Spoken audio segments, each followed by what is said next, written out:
Hai guys, Horas, balik lagi nih bersama AONL. Kesaktian nenek moyang orang Batak sudah banyak kita ketahui baik cerita dari orang tua ataupun dari buku-buku nih guys. Namun, seiring masuknya agama dan pengaruh budaya asing, maka keyakinan terhadap hal-hal mistis itu semakin terkikis dan perlahan berkurang. Dan akhirnya sekarang hampir punah nih guys. Apalagi majunya teknologi telah membantah hal-hal mistis tersebut. Nah, kali ini kita bakalan merangkum tentang 5 ilmu Batak kuno yang sulit untuk ditaklukkan. Kira-kira ilmu apa aja ya? Sebelum lanjut videonya, jangan lupa tekan like, share, dan subscribe ya guys, agar kami lebih semangat lagi dalam membuat video-video menarik tentang suku Batak. Sebelum itu perlu Anda ketahui, informasi yang kami sampaikan ini kami kutip dari blog Sopotoba.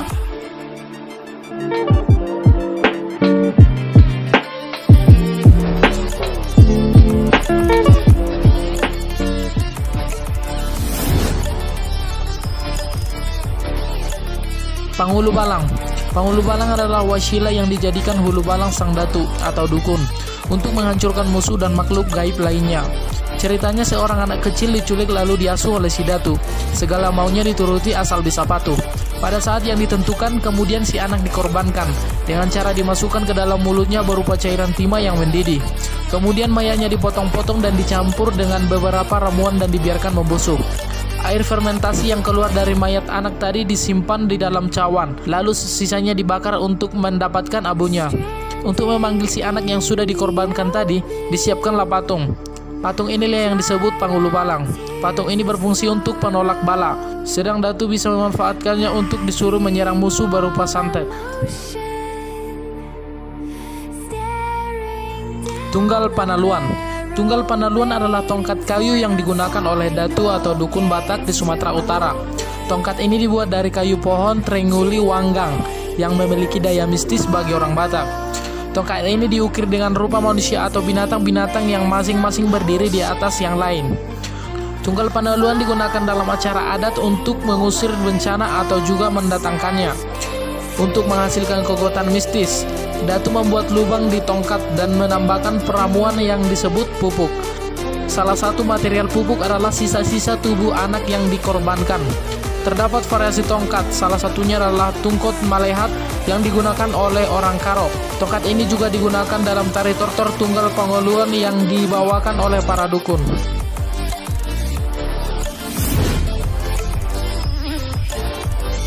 Pagar atau penolak bala. Okultisme Batak ini dibuat dari berbagai bahan dengan waktu dan cara pembuatannya yang sangat mengikuti prosesi ritual.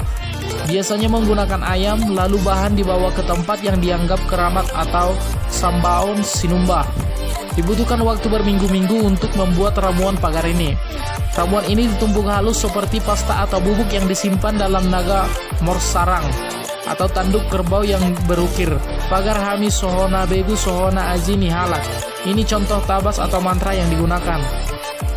Penggunaan penolak bala ini biasanya diberikan pada pasien perorangan ataupun kolektif, seperti pagar panganon atau ilmu tolak bala berupa makanan yang wajib dimakan pasien. Pagar Sihuntion atau dijunjung atau digantung oleh perempuan hamil. Pagar Nihalang Ulu Modom atau digantung di dekat tempat tidur orang yang sakit. Pagar Sadabagas atau tolak bala sekeluarga. Yang terakhir adalah pagar Sadahuta atau ruatan kampung.